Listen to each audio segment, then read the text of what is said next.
Hello everyone, my name is Jazz and welcome back to another episode of Words and Phrases We Often Use Incorrectly.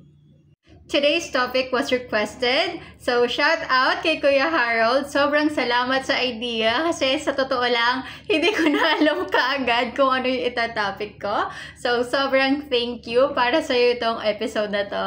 So ang tanong, ano nga ba? Ano nga ba ang na-request ni Kuya Harold? To be honest guys, sobrang excited ko to break it down kasi ito nga naman ay isa sa mga pinaka-confusing sets of phrases in English. So ito na. Fill in, fill out, and fill up. So bago ako magsimula guys, tatanungin ko muna kayo. Ni minsan ba hindi pa kayo nasabihan ng, oh, fill upan mo to?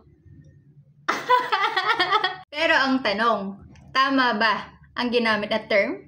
Is it really fill up? Fill up this form? So by the end of this video, we'll find out kung tama nga ba ang ginamit na term. So unahin natin ang fill in. So tuwing kailan nga ba natin ginagamit ang fill in? So meron akong dalawang punto na gustong i-share sa inyo na magsasabi kung tuwing kailan natin siya pwedeng gamitin. Una, sa mga forms. Forms or dokumento. Kung mapapansin ninyo guys, sa mga forms na sinasagutan natin, may mga blank lines dyan at mga spaces na kung saan kailangan ng detalye natin. So para mas madali siyang intindihin, bibigyan ko kayo ng halimbawa.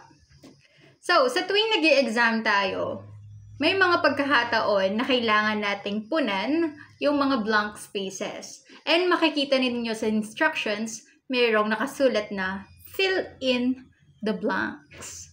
Kasi, meron lang mga specific spaces na kailangan tayong punan.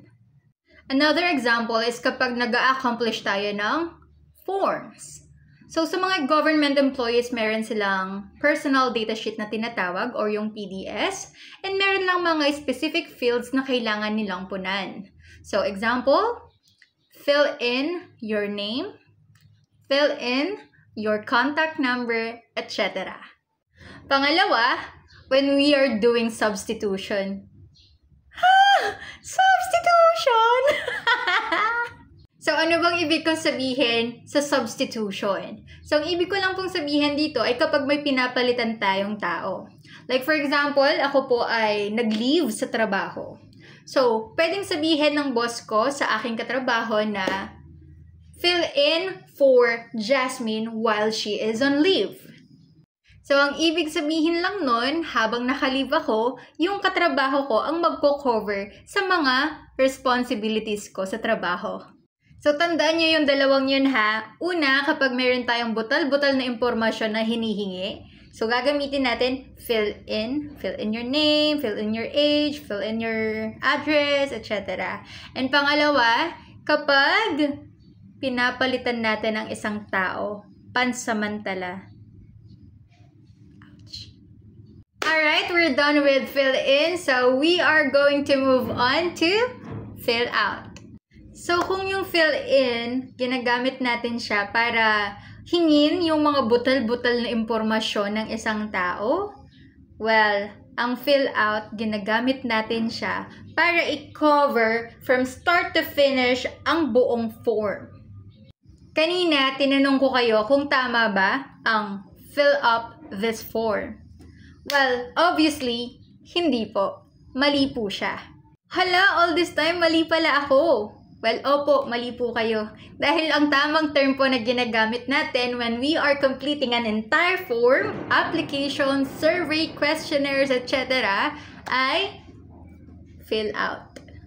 So, ganun lang po siya kasimple. So, para hindi na lang kayo malito sa dalawa, ang tatandaan nyo na lang, ang fill-in po ay ginagamit natin sa mga butal-butal na impormasyon. Sa mga blank lines, blank spaces na kailangan ng specific information. While yung fill-out naman po ay ginagamit natin siya para sa entire form, kung nasaan yung mga blank lines at blank spaces. And of course, ang pinakahuli po, ang gamit na fill-up. So, kailan po ba natin ginagamit ang fill up? Simple lang po kapag may pinupuno tayo. For example, I filled up my tumbler all the way with water. Pwede ring fill up the car with gas or fill up the bowl with rice. Ooh. Pwede rin siya figuratively. Like for example, my heart filled up when he finally said, I love you. So, sa madaling sabi, ang fill up ay ginagamit kapag meron tayong pinupuno. So, to wrap up everything, tatlo lang ang kailangan nating tandaan. 1. Fill in small details.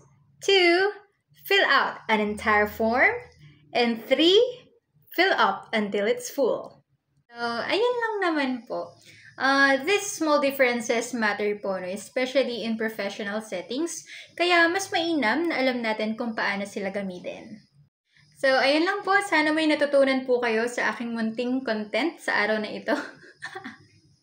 If you have words, phrases that you'd like me to explain po, huwag kayong mahihiyang mag-comment or mag-PM sa akin. Gagawin ko po ang aking makakaya para maipaliwanag siya ng maayos at maintindihan natin siyang lahat. So, ayun lang naman.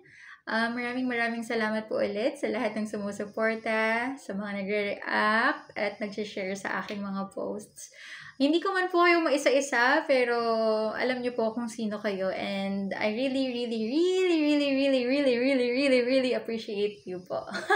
Maraming salamat po. At sa iba na makakakita sa video na ito, sana i-follow niyo po ang aking Facebook page. This is Miss Jassy. And I also have YouTube po. Miss Jassy din ang pangalan. Makikita niyo rin po siya sa aking timeline if you're going to check my page. And ayun lang. Again, this is Jassy. This is Jazz. Sorry. This is Jazz. And see you in the next episode of Words and Phrases We Often Use Incorrectly. Yun lang. Paalam!